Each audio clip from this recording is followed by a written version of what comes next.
நார்மலாக முளைக்கட்டின பயிர் வகைகள், குறிப்பாக பாசி பயிறு வகை இருக்கு இல்லையா, பச்சை பயிறுன்னு நம்ம சொல்கிறோம், அதுக்கு வந்து பார்த்தீங்க அப்படின்னு சொன்னால் முளைக்கட்டினதில் வைட்டமின் இ சத்து நிறையா இருக்குது. அதே மாதிரி முழுமையான தானிய வகைகள், கீரை வகைகளில் நிறைய இருக்குது. சிறுதானிய வகைகள் நீங்கள் அடிக்கடி சேர்த்துக்கிறதுமே பார்த்தீங்க அப்படின்னு சொன்னால் கண்டிப்பாக அதில் வந்து வைட்டமின் இ சத்து குறைபாடை நம்மளால் சரி பண்ண முடியும். பாதாம் பருப்பு ரெகுலராக ஒரு 5லேருந்து 6 பாதாம் பருப்பு இரவில் ஊற வச்சு காலையில் எடுத்துக்கோங்க. டெய்லி காலைல பல்லு விளக்கணுன்னு ஒரு 2 வால்நட் கொட்டை, அக்ரோட்டு கொட்டையை சாப்பிடுங்க. இது எல்லாமே வைட்டமின் இ சத்து குறைபாடை சரி பண்ணக்கூடியதாக இருக்கும்.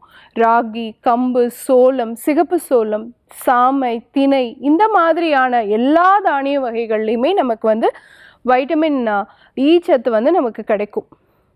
அதே மாதிரி நாட்டுக்கோழி முட்டை, மீன் வகைகள் இதில் எல்லாமும் நம்மளால் வைட்டமின் இ சத்தை வந்து கிரகிச்சிக்க முடியும். இந்த வைட்டமின் இ சத்து நமக்கு முழுமையாக கிடைக்கக்கூடிய ஒரு சாலட் நான் சொல்கிறேன். இது வந்து கருத்தரிக்கணும் அப்படின்னு நினைக்கக்கூடிய ஒவ்வொரு பெண்ணுமே பார்த்தீங்க அப்படின்னு சொன்னால் செகண்ட் 15 டேஸ் இதை ஃபாலோ பண்ணணும். வெள்ளரிக்காயை வந்து தோல் சீவிட்டு அதை நல்லா ஒரு சாலட் பதத்துக்கு குட்டி குட்டி பீசஸாக கட் பண்ணி எடுத்துக்கோங்க.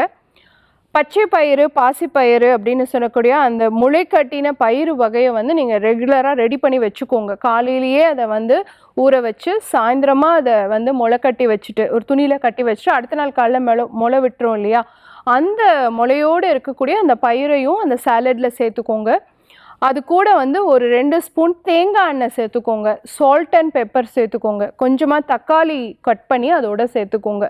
இந்த சாலடை வந்து நீங்கள் மார்னிங் பல்லு விளக்குன உடனே ஃபஸ்ட்டு சாலடாக நீங்கள் சாப்பிட்டீங்க அப்படின்னு சொன்னால் இதில் ஃபோலிக் அமிலமும் இருக்குது, கருத்தரிக்கிறதுக்கு தேவையான லைக்கோபின் சத்தும் இருக்குது, வைட்டமின் இ சத்தும் இருக்குது. உங்கள் ஹார்மோன்ஸும் பேலன்ஸ்டாக இருக்கிறதுக்கு இந்த சாலட் வந்து சப்போர்ட்டிவாக இருக்கும்.